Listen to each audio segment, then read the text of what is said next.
It's really crazy. It's not nice. It's not the same industry that I started out in. No way. And I think there's a few people. I mean, it's why I love working with like Emily and Olivia's generation because that's actually in a way that's like I remember the industry in the same way as them. I am Jonathan Bloomberg, writing for movies in Sweden. Hi, it's so nice to meet you. Well, the pleasure is all mine. I've been a huge fan since Penny Dreadful. Oh, So really? yeah, I loved that show, and your I character in loved that show it as was so well. interesting. I was a huge fan of that show before. Like I watched the first two series of it. Um, I used to love all the seance stuff that Eva Green used to do in it. Yeah, Yeah, I loved it. It was like one of my first. It was really my first time being in something where I'd like watched it as a fan and like turned up and was like, "Oh my God, I can't believe that I'm on the steps." Yeah, I loved it. yeah, it's great. So for anybody watching this, go watch that too. Yeah, it was Uh, a really good show. Yeah. So I've obviously also watched the first four episodes of Yeah, this season of Dune Prophecy. I've been loving this show so far, and I feel like all the sceneries are like it looks amazing. I can't tell if there's any blue screens or green screens going on there, um, but it looks great. in the stuff that I filmed, no. I mean, there is only a small bit, obviously. Well, we filmed the inside of the sisterhood, like that was really built and real. The outside of it obviously was CGI, where it looks like you're on another planet. But the Lankavel stuff in episode three, where the Harkonnens live, was genuinely real. Like the snow was all real. We filmed it really close to the holidays. I mean, it was like the 20th of December we were filming this at the border between Hungary and Slovakia. So the snow was real. It was probably me and Richard Lewis, the director of episode three, kept joking that it was like every single piece of movie magic of your career was just put to that week of filming because it snowed for real. Like it looked kind of insane. Like it was so snowy and winter that you couldn't even see that we were just like on Earth. It genuinely looked like we were on another planet. I didn't do a whole lot of blue screen stuff. There is a lot at the end of the season, but it's really earned because it's not in any planet or any life. Yeah. Some Uh, Dune fan will be able to decode that, but like yeah. it's definitely like you only can do it on blue screen. Like you can't do it anywhere else. Like no one could be that good at acting.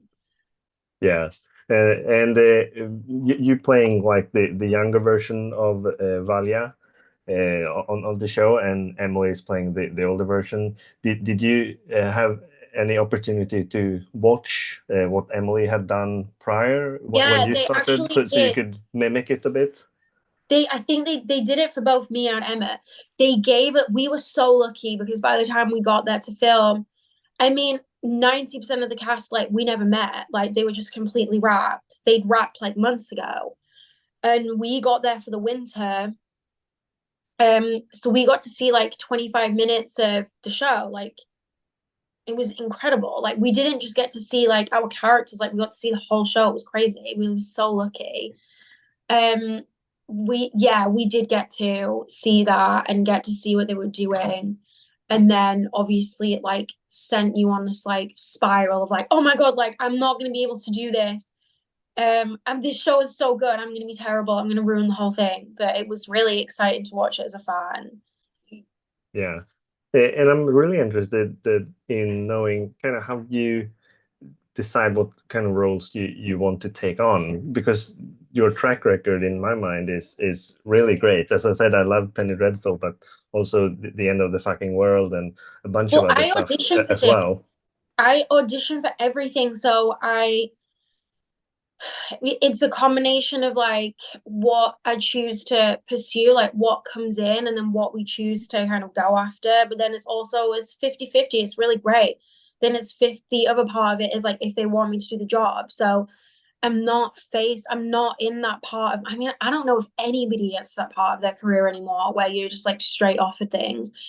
I would always find that kind of scary because then it's your fault if it's not good. At least if you auditioned for it and you weren't the right person for it and everyone's like they ruined it, you can be like, guys, I just went to an audition. Like all these other people thought that I was right.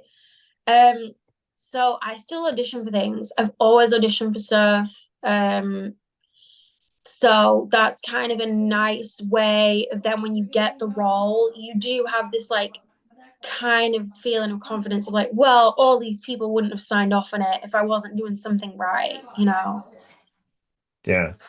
You've also been working as an actress for ever since you were a child yourself. Yeah. It's been quite a few years now. Do you feel like you've actually been a part of the shift within the industry? Because like the golden Something. age of television kind of happened a bit later than after you started out. So how has that I experience mean, been for you? since yeah, at the start of my career, like nobody wanted to be in a TV show. Like you would never you would audition for a TV show if there was nothing else to do, you know? Like you would go and if it was a slow week, they'd be like, just go in for it. It's a TV show. Like you won't do it, but just go and meet these people. And everybody wanted to be a movie star, everybody wanted to be in films. It's crazy. And then obviously it it changed, but that was like a nice change. So since 2020, all the changes have been horrific and like very fast and like very violent, and everything's like on Zoom and crazy. The changes in the last 4 years have been insane. And I think a lot of us kind of thought that it would have calmed down by now, but I mean, it hasn't. The industry changed a lot. I don't even know how. I have no, I mean, there's a lot because I live in Los Angeles now. I try and give a lot of time to younger people, either that I know through friends or I don't know, like sometimes people just like recognize you and want to talk to you. I try and give as much as advice and support as I can do to like younger actors now because there is no way for them to build a community in any way. You know, all my friends I made at auditions, I didn't make them on jobs.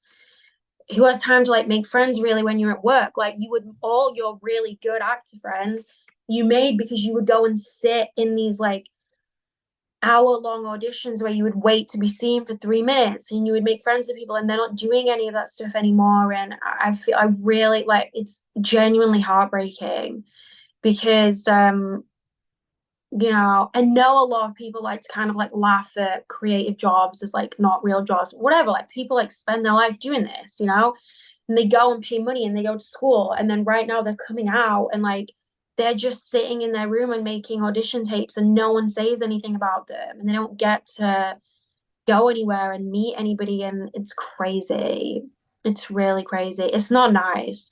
It's not the same industry that I started out in. No way. And I think there's a few people. I mean, it's why I love working with like Emily and Olivia's generation because that's actually in a way that's like I remember the industry in the same way as them, you know, because I was doing it. I still filmed TV shows on film. Yeah. Everything was filmed on film. Like digital was I strongly remember people stopping checking the gate. You know, like I would go and film like a vet drama on film. It was crazy. Um, so a lot of my memories are more the same memories like Emily and Olivia would have, which is crazy. But it is crazy. It's a weird job right now. It's super weird. I'm really grateful to be in a show like this right now because I mean, there's just yeah, there's not a lot of opportunities for people. Yeah.